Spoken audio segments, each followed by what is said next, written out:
Գյորջյան Կասկադ 60 ամիս փուլային վճարում բազմաթիվ առավելություններ։ Հարգելի հայրենակիցներ, հարգելի գործընկերներ, շնորհակալ ենք հրավերի համար ներկա գտնվելու Հայ ազգային կոնգրես կուսակցության համագումարին։ Ձեր թույլտվությամբ ելույթս կսկսեմ այս գիշեր դատարանի կողմից ապօրինաբար ընդունված հերթական որոշումից, որը հերթական անգամ ցույց տվեց, որ Հայաստանի ներկայիս իշխանությունը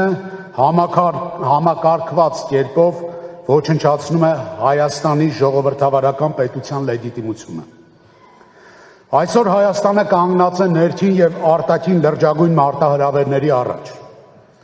Սպառնալիքների տակ է ոչ միայն Հայաստանի անվտանգությունը, այլ հայ ինքնությունը, վտանգված է մեր պատմությունը, մեր ազգային արժանապատվության եւ ինքնության հենասյուն հայ առաքելական Սուրբ եկեղեցին։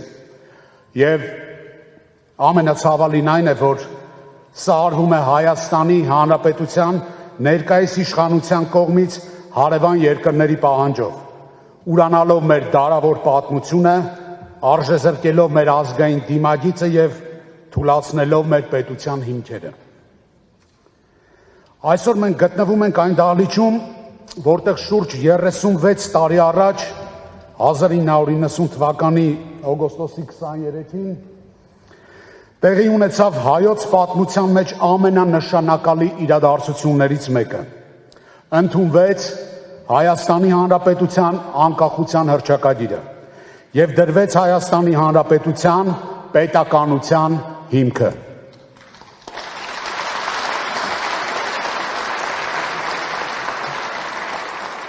Այն ժամանակ հավաքված մարդկանցից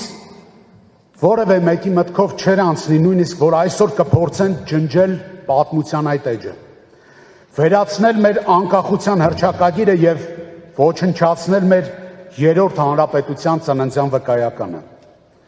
Եվ այս իրավիճակում մենք պարտավոր ենք ինքներս մեզ հարց տալ.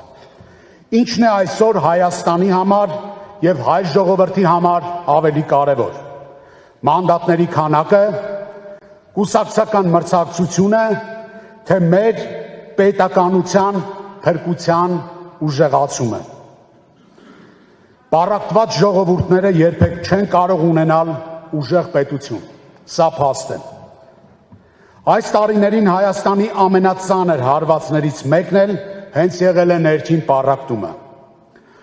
Նախ հասարակությունը բաժանեցին ներկաների եւ նախկինների,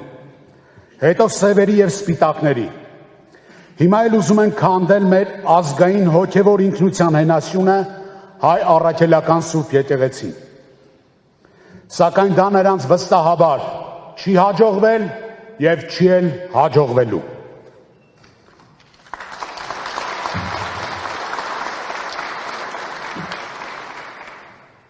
Սույն թվականի հունիսի 7-ին Հայաստանում տեղի են ունենալու խորհրդարանական ընտրություններ։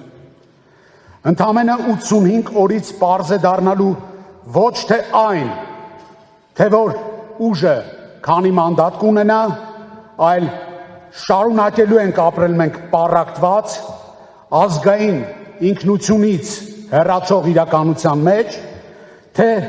վերակառուցելու ենք մեր հայրենիքը։ Կոնսոլիդացիայի մասին առաջին նախագահի խոսքերը մենք ընդունում ենք ոչ թե որպես մարտավարական խնդիր, այլ ռազմավարական հրամայական, որպես կոչ ու պատասխանատվություն, եւ այդ պատասխանատվությունից մենք չենք խուսափում։ Մենք ապրում ենք մի ժամանակ, երբ Հայաստանը կանգնած է ճակատագրական ընտրության առջև։ Ոչ թե ընտրություն կուսակցությունների, ոչ թե ընտրություն անձերի, այլ ընտրություն ուղղությունների միջև։ Կկարողանա մեր պետությունը հաստատուն կանգնել սեփական ոտքերի վրա, թե կշարունակի թուլանալ ներքաղաքական բևեռացման ու մասնատվածության ծանր բեռի տակ։ Ուժեղ Հայաստան կուսակցությունը ի սկզբանե կոնսոլիդացիայի գաղափարախոսությամբ է ձևավորվել։ Մենք երբեք չենք մտածել ոչ մի կուսակցության դեմ։ Մենք մտածել ենք Հայաստանի օգտին։ Մեր անունը ինքը արդեն իսկ ծրագիր է, հայտարարություն, խոստում, ոչ թե ուժեղ կուսակցություն ոչ թե ուժեղ կոալիցիա, այլ ուժեղ Հայաստան։ Սամվել Կարապետյանը, ով ամբողջ կյանքը անց է կացրել ստեղծագործ աշխատանքի մեջ, ով կառուցել ու հաստատել է, ով հաջողությունն ու ձախողումը ճաշակել է ոչ թե քաղաքական ամբիոններից, այլ իրական կյանքի ասպարեզում, այսօր պատրաստ է դնել այդ ամբողջ փորձը, կամքը ու ռեսուրսը իսպաս ոչ թե անձնական, այլ ազգային նպատակի։ Մենք շնորհակալ ենք բոլոր արտախորհրդարանական ուժերին, ովքեր կիսում են այն համոզմունքը, որ հաղթելու են ոչ թե մրցակցությամբ,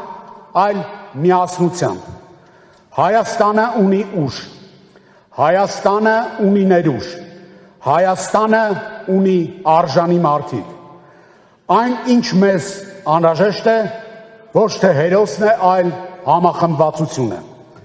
ոչ թե հրաշք, այլ կամք ու ճիշտ ուղղություն։ Մենք այդ ճանապարհին ենք, եւ այդ ճանապարհը կրկնակի ամուր կլինի, երբ մենք այն անցնենք միասին։ Շնորհակալություն։